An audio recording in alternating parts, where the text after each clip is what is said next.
लेकिन क्या आप इसकी वजह जानते हैं?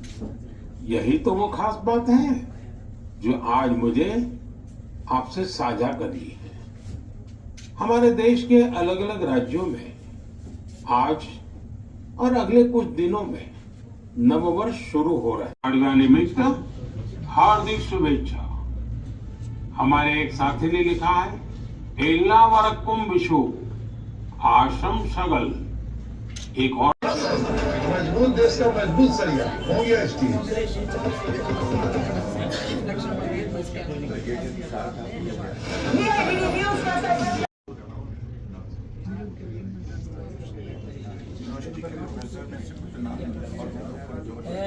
है हरीश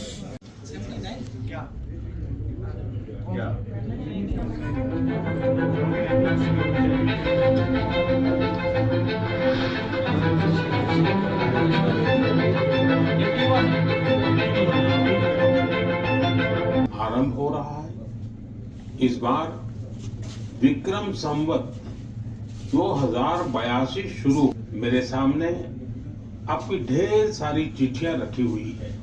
कोई बिहार से है, कोई बंगाल से, कोई तमिलनाडु से है, कोई गुजरात से है।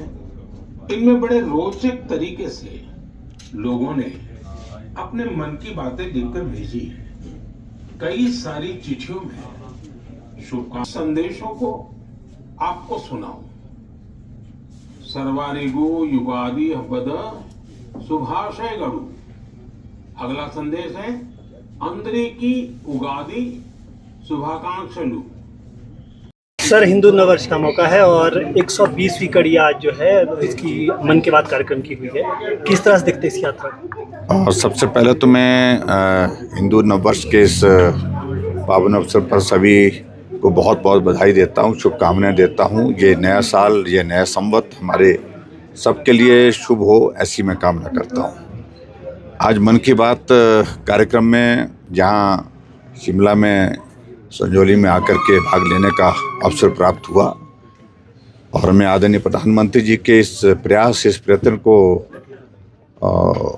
अभिनंदन करता हूं कि मन की बात के माध्यम से जहां बहुत सारी चीज़ों की जानकारियां जो लोगों तक पहुंचाने का एक प्रयत्न होता है और उसके साथ साथ नए इनिशिएटिव के साथ, नए विजन के साथ हर बार कोई नई चीज़ कह करके वो जोड़ करके इस मन की बात के माध्यम से लोगों को प्रेरित करते हैं। और आज भी उन्होंने जहां भारत की संस्कृति का असर और भारत की संस्कृति का प्रभाव दुनिया भर के बहुत सारे देशों में जा कर के देखने को जो मिलता है, भले ही भारत से लोग दूसरे देशों में गए हैं, वहाँ बस गए हैं अपने कारोबार के लिए, अपने आजीविका के लिए, अपने व्यवसाय के लिए, लेकिन उसके बावजूद भारत की संस्कृति को उन्होंने हमेशा जो है वो अपने साथ संजो करके रखा है। इस बात का उन्होंने जिक्र किया, अनेक उदाहरण दे करके। और एक और चीज़ को लेकर के एक आज जो उन्होंने नया कॉन्सेप्ट जो है टेक्सटाइल वेस्ट का, ये मुझे लगता है कि बहुत महत्वपूर्ण उस दृष्टि से था। और उन्होंने कहा कि भारत एक ऐसा देश है जहाँ टेक्सटाइल वेस्ट का की बहुत बड़ी मात्रा है पूरी दुनिया में। तो पहले दूसरे नंबर पर जो है भारत जो है टेक्सटाइल वेस्ट में जो है वो आता है। और इसको नए तरीके से हम कैसे इसका उपयोग कर सकते हैं टेक्नोलॉजी के माध्यम से, उन सारी चीज़ों का भी उन्होंने जिक्र किया। और एक और चीज़ का जिक्र विशेष तौर से किया उनने, जो हमारे फूल की यात्रा का, वो भी मुझे लगता है कि बहुत महत्वपूर्ण उस दृष्टि से रहा है।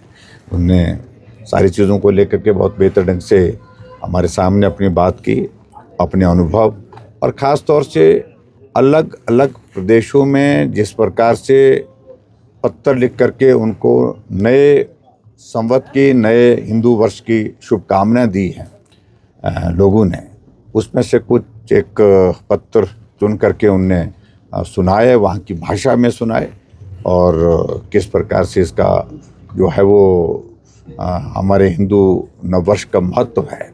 हर राज्य में अलग अलग तरीके से इसको भले ही मनाते हैं, लेकिन उसके बावजूद हमारी मूल संस्कृति, हमारे मूल संस्कार को ये दर्शाता है और इस तरह से उनने अपनी बात को कहा है। एक बार फिर से मैं नए हिंदू वर्ष के इस नए संवत के अवसर पर बहुत बहुत बधाई देता हूँ, शुभकामनाएं देता हूँ। हाँ सर, यह है फार्मा हब के तौर पर विकसित करने के लिए आपकी सरकार के समय भी इसको लेकर प्रयास हुए, लेकिन लगातार ऐसे मामले सामने आ रहे हैं जहां दवाइयों के सैंपल फेल हो रहे हैं। अभी हाल ही में 30 और दवाइयों के सैंपल फेल हुए। किस तरह से देखते हैं इसको? देखिए, उन सारी चीज़ों को लेकर के मुझे लगता है कि सरकार को और भी ज़्यादा गंभीरता के साथ काम करने की आवश्यकता है।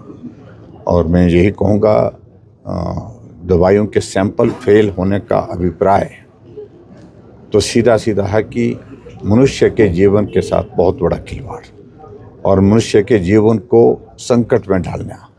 इसलिए सरकार की ये प्राथमिकता रहनी चाहिए, ख़ास तौर से कि जो भी मेडिसिन जो बने वो जो है, जो पैरामीटर जो उसके स्टैंडर्ड के हिसाब से होते हैं और उसके हिसाब से बने, और कहीं भी मनुष्य जीवन को दवाइयों से, जिस दवाई से अपनी वो ज़िंदगी बचाना चाह रहा है, वही दवाई उसके लिए जीवन के लिए संकट बन जाए, तो ऐसी चीज़ों को लेकर के सरकार को गंभीरता से लेना चाहिए। मुख्य सचिव को 6 महीने की, लेकिन परसों जानकारी मिली है रात को।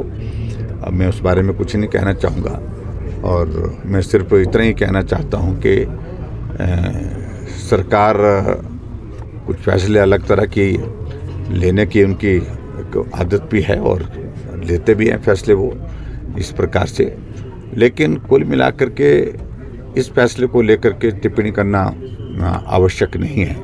मैं सिर्फ इतना ही कहना चाह रहा हूँ कि बाकी जो अधिकारी है उनका मनोबल बना रहे, और ऐसी चीज़ों को लेकर के ये सरकार की जिम्मेवारी है, इस पर सरकार को सोचना। सरकार के इस फैसले, देखिए, बस सही गलत का विषय नहीं है। एक्सटेंशन कई राज्यों में मिलती रहती है चीफ सेक्रेटरी को, और लेकिन इतना ज़रूर है कि हमेशा इस बात को लेकर के जिस तरह से कहा जाता है कि रिटायर्ड अधिकारी, टायर्ड अधिकारी का जिक्र वो हमारे ऊपर आरोप लगाते हैं, तो मुझे लगता है कि उनको अब इस सारे विषय को लेकर के खुद अपनी बात स्पष्ट करनी चाहिए।